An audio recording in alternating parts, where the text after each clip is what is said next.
রাজ্যের রাজনৈতিক পরিস্থিতির প্রেক্ষাপটে রাজ্য অতিথিশালার মিলনায়তনে অনুষ্ঠিত হচ্ছে বিজেপির এক গুরুত্বপূর্ণ ও উচ্চ পর্যায়ের বৈঠক। এই বৈঠকে উপস্থিত রয়েছেন মুখ্যমন্ত্রী ডক্টর মানিক সাহা, বিজেপির প্রদেশ সভাপতি অভিষেক দেবরায়, দলের দায়িত্বপ্রাপ্ত নেতা সম্বিত পাত্র এবং ডক্টর রাজদীপ রায় সহ দলের অন্যান্য শীর্ষ নেতৃত্ব। দলের সাংগঠনিক কাঠামো, বর্তমান রাজনৈতিক পরিস্থিতি, চলমান কর্মসূচি এবং আগামী দিনের রূপরেখা নিয়ে বৈঠকে বিস্তারিত আলোচনা চলছে বলে সূত্রের খবর।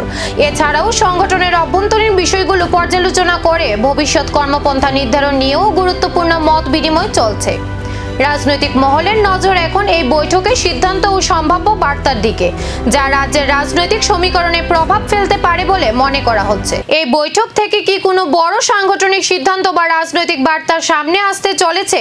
বৈঠক শেষে নেতৃত্বদের বক্তব্যের দিকেই এখন তাকিয়ে রাজ্যের রাজনৈতিক মহল।